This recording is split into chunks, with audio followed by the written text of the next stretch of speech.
Channel पर मैं Rajendra Shah advocate आप लोगों का स्वागत करता हूं। साथियों, जैसा कि आप लोगों को मालूम है कि 2 दिसंबर को बहुत ही महत्वपूर्ण सुनवाई सुप्रीम कोर्ट ऑफ इंडिया में सहारा सेवी प्रकरण को लेकर होने वाला था, जिसमें सारे देश की निगाहें लगी हुई थीं और ये उम्मीद बन रही थी कि 2 दिसंबर को कुछ न कुछ आदेश ज़रूर होगा। लेकिन जैसे ही 2 दिसंबर को डबल बेंच में सहारा सेवी विवाद का प्रकरण की सुनवाई शुरू हुई, उसी समय कुछ वकीलों के द्वारा माननीय न्यायाधीश गणों का ध्यान आकृष्ट किया गया 4/6/2014 के जजमेंट पर, जिस जजमेंट पर लिखा था कि इसको अग्रिम कार्यवाही के लिए ट्रिपल जज बेंच में भेजा जाए।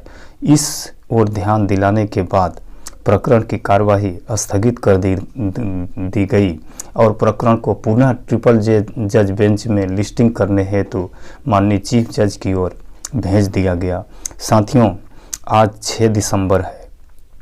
6 दिसंबर तक अभी तक स्टेटस देखने के बाद किसी भी प्रकरण की लिस्टिंग अभी तक माननीय सुप्रीम कोर्ट की साइड पे दिखाई नहीं दे रही है। इसका मतलब ये है कि 7 दिसंबर को माननीय सुप्रीम कोर्ट में सहारा सेवी विवाद का सुनवाई ट्रिपल जज बेंच में होने के आसार बहुत ही कम प्रतीत हो रहे हैं। लेकिन एक चीज़ है कि सुनवाई होगी जल्दी। 7 दिसंबर को तो लिस्ट नहीं हो पाएगा, क्योंकि ये 2 प्रकरणों में टेंटेटिव डेट दिखा रहा है और एक प्रकरण में कोई डेट ही नहीं दिखा रहा है, सिर्फ वही आर्डर दिखा रहा है कि 7 तारीख को इस प्रकरण को लिस्ट किया जाए ट्रिपल जज बेंच में। और इस आशय के साथ माननीय चीफ जज की ओर ट्रिपल जज बेंच में भेजने के लिए प्रकरण को ट्रांसफ़र किया गया था। लेकिन अभी तक माननीय चीफ जज के द्वारा ट्रिपल जज बेंच की नियुक्ति नहीं की गई है और प्रकरण को लिस्ट करने का आदेश नहीं दिया गया है, जिससे 7 दिसंबर को महत्वपूर्ण प्रकरण की सुनवाई नहीं हो पाएगी। साथियों, एक चीज़ मैं आप लोगों से और कहना चाहता हूं, जिस तरह से पूरे देश में विरोध, धरना, प्रदर्शन, हड़ताल हो रहा है, इन सब बातों से क्या सुप्रीम कोर्ट पर कुछ नज़र पड़ता है, कुछ असर पड़ता है? तो मेरा कहना है कि इससे कुछ भी असर माननीय सुप्रीम कोर्ट पर नहीं पड़ता। क्यों नहीं पड़ता? क्योंकि साथियों, यह एक सुस्थापित सिद्धांत है, विधि का सुस्थापित सिद्धांत है कि न्यायपालिका के आँख पे पट्टी बंधी होती है।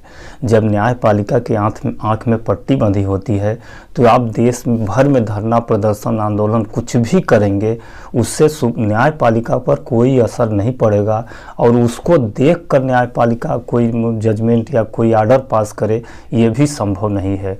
न्यायपालिका उसी पर आर्डर करेगी, उसी पर कोई आदेश पारित करेगी जो प्रकरण उसके सामने लिस्ट होंगे, जो आवेदन उसके सामने बताए जाएंगे, जो परिस्थितियां माननीय न्यायालय को अवगत कराया जाएगा, उसी परिस्थितियों को देखते हुए उस पर माननीय न्यायालय अपना जजमेंट करेगी, अपना विचार करेगी और जो भी होगा वो अपना आदेश पारित करेगी। तो इस तरह से मेरा मानना है कि मैं बार बार सहारा प्रबंधन के लोगों को कह रहा हूं कि आप भुगतान को लेकर पूरे देश में जितने भी FIR वगैरह दर्ज हो रहे हैं, FIR की कॉपी आप निकालिए और जो भी हड़ताल, धरना, प्रदर्शन हो रहे हैं, इनकी सबकी पेपर कटिंग इकट्ठा कीजिए और ये सब इकट्ठा करके आप माननीय सुप्रीम कोर्ट में प्रस्तुत कीजिए कि ये प्रकरण बहुत ही जटिल हो गया है। विगत 10-12 सालों से ये प्रकरण चल रहा है। हम अपने निवेशकों का भुगतान नहीं दे पा रहे हैं तथा कर्मचारियों का वेतन नहीं दे पा रहे हैं। आज लाखों कर्मचारी बेरोजगार हो गए हैं।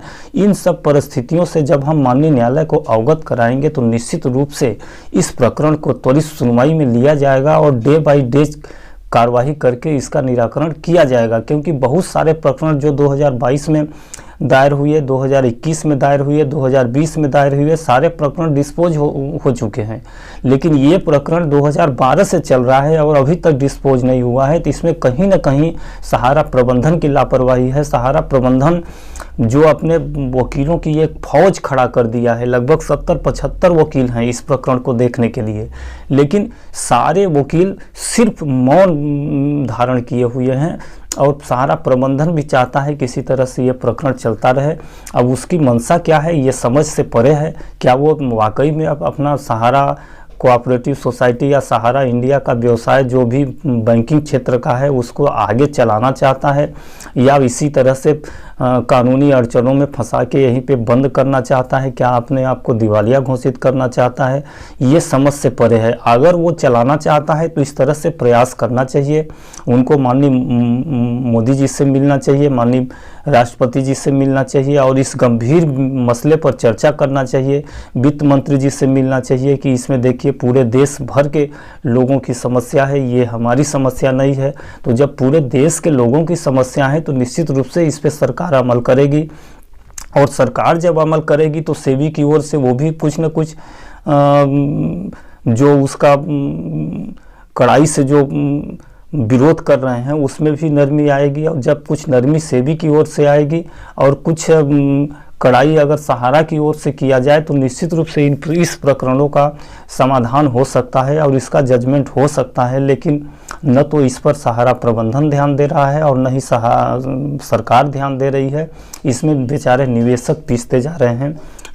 इस तरह से मैं आप लोगों को पुनः एक बार यह ब्रेकिंग समाचार सहारा न्यूज देते हुए कि प्रकरण 7 तारीख को लिस्ट होने के आसार बहुत ही कम हैं, लेकिन प्रकरण को जल्द ही लिस्ट होने के आसार हैं। दिसंबर तक में ये प्रकरण लिस्ट होगा और दिसंबर तक में उम्मीद है कि कुछ न कुछ इस प्रकरण में जजमेंट ज़रूर आएगा।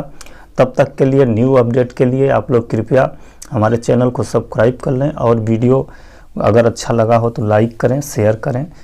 साथियों, तब तक के लिए मुझे आज्ञा दीजिए। नमस्कार।